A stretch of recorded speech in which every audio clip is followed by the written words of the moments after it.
Sarah, say hi. Hi. Konnichiwa.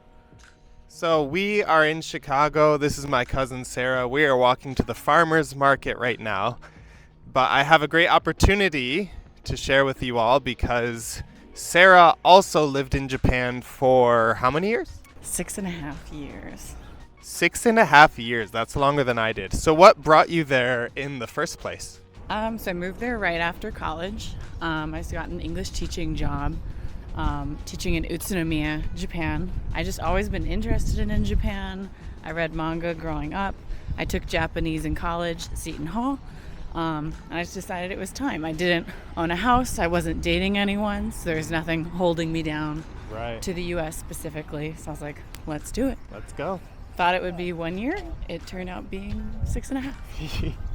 Yeah, I remember I also thought it might only be a year for myself, and then it was longer. But so when you got there, any culture shock things? Well, I'm very tall. You might not be able to tell now, but I'm 5'10". So in Japan, I was always hearing people say, "Ashi nagai ne, sei ga takai ne," and it was interesting. I was not used to standing out for being tall. Right.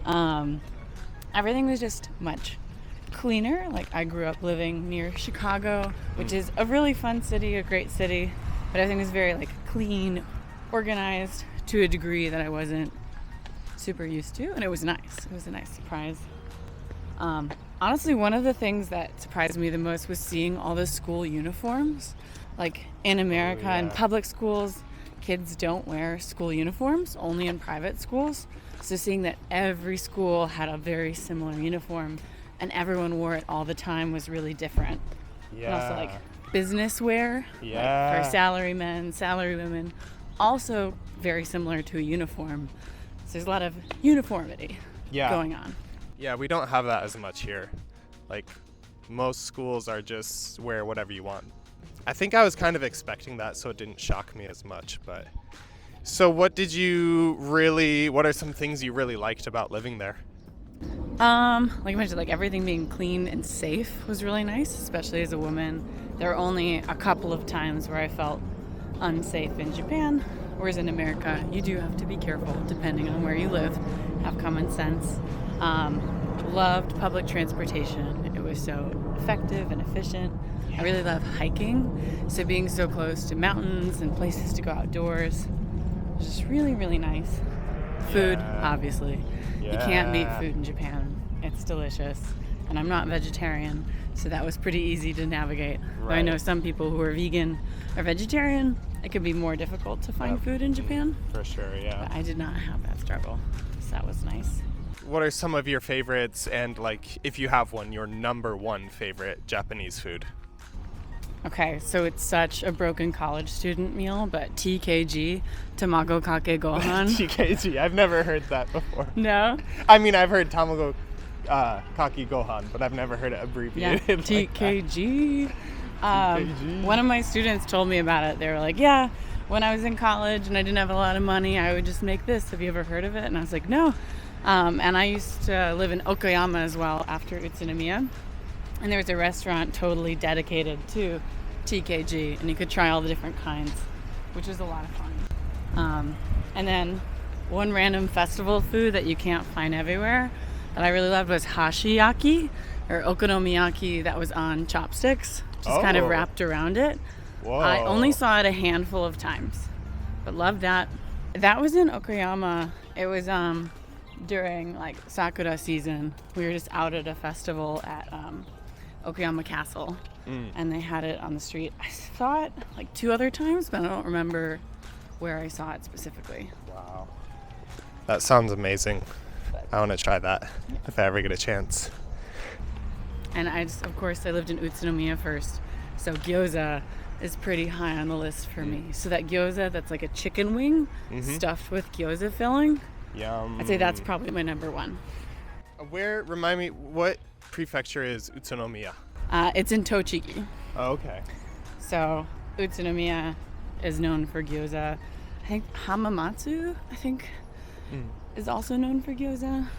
That's where I had the chicken wing. 邪魔してしまってすみませんが、もしこの動画が面白かったり役に立ったりしたら、チャンネル登録していただけると助かります。500人の登録者を目指してるぞ。もし達成したら何か特別な動画を作るね。では続けましょう。So, is there anything you did not like about living in Japan? The standing out part, like being tall and standing out, it's hard to find clothing. Number one, there are a couple places where you can find clothes, but it's difficult. Did you have a good work-life balance? I felt like I don't know, from the outside it seemed like you kind of did. It seemed like you had a lot of good friends and you went and had fun and stuff, but... Yeah, yes and no. Like Japan, definitely you work more. And a lot of my friends were from work, so when we were off of work, we would talk about work. And also like working during COVID with all the prefectures shut down, I still had to travel for work, which definitely made me a little anxious, a little stressed. But I'd say overall it was a pretty good work-life balance. Definitely a little bit of overtime here and there, but not to the degree you hear about. Good. Looks like we're coming up on the farmer's market. Might be a little hard to hear. I think it was overall good. Just COVID, I think, made everyone's life a little bit more difficult.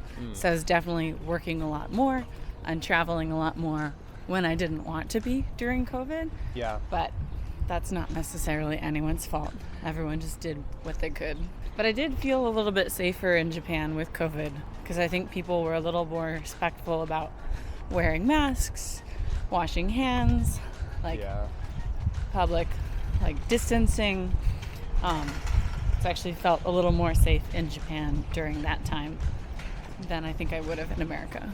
Yeah, I agree. And ironically, Japan didn't force any lockdowns. Like there were a lot of closures, but nothing was forced to my knowledge. Whereas here in the US, the government literally forced businesses to close and stuff. I would have expected it to be the opposite, just based on culture and stuff, but... Same. I would have thought the same. I mean, you had plenty of friends, right? I think, were they mostly foreigners or Japanese people or both, or what was that like? It was a mix, but I do think it leaned more foreigners, just expats of people either planning to live in Japan forever or in Japan for 2 to 5 years with a plan to move back home. Most of my friends who were Japanese had lived abroad and also spoke English, which was kind of the downfall of my Japanese. As you know, it's okay, it's fine, but it could definitely be better. But it was a mixed group, but definitely leaned more foreigner. Yeah. For sure. Do you have a favorite Japanese word? Oh man.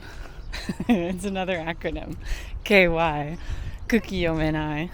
Yeah. I think it's a good way of saying someone just can't read the air. Yeah.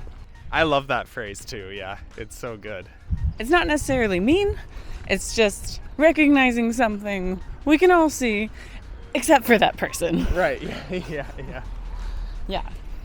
That's a good one. I also like some of the things that don't exist in English, like nekojita, which is basically your tongue is really sensitive to hot things. So it means cat tongue. So you're oh, I can't drink this coffee yet. I'm a nekojita. Right. It's a little too hot for me. I have to wait. Those phrases were always interesting to me, and I imagine it's the same in other languages. I just don't know those languages well enough to know those words. But that was an interesting one for me. Yeah, for sure. Is there anything you really miss about Japan now that you're back here in the US? Man, the United States definitely has a lot of mountain ranges and outdoor areas, but the Midwest, which is the area we're in right now, does not. So I really miss hiking and the outdoors parts of it, like how accessible things are to biking, which the United States, you very much need a car. So as we're walking, you see all the cars around us, and you really need a car to get somewhere in the United States, even if you live in a city. And I don't think that was the case in Japan. Yeah. Unless you really, really lived in the countryside or inaka, maybe then you need a car. But right. Yeah. I do miss that. Even in the countryside, I feel like they had a lot of trains and buses that were fairly efficient. Yeah. I thought you were gonna say the mountains and the hiking and stuff. Yep. We actually went on at least 3 or 4 times, if not more. I think, that we went hiking and mountain climbing together, so that was awesome. And they weren't even like famous mountains, but they were still like long day hikes with beautiful views, and found them on Yamap. Yeah. It's a great app. Could track where we were going, and it's just really good. There's something everywhere. Yeah. And sometimes there are shrines on top. Sometimes it's just a view. Sometimes it's monkeys. Like we ran into monkeys. once. Yeah. And that was a wild thing for me, actually, hiking in Japan. I didn't realize that just naturally you were going to see monkeys in the wild. Yeah. But you have to be careful. Yeah, they can be aggressive, right? Yeah, you have to be really careful about showing any food around them, because they can charge and go for the food. Crazy. But yeah, definitely not used to that. Alrighty, well, it looks like we are almost back to the apartment from our farmers market trip. So, last words, anything you'd like to say to my Japanese viewers? Japan was a really amazing place to live. I loved it so much. I definitely will be going back. So, yeah, nice to meet you guys. I forgot this He is doesn't know where- my destination is right here, but Cool. yeah, Awesome. Thank you, Sarah. of course. Thank you. Bye.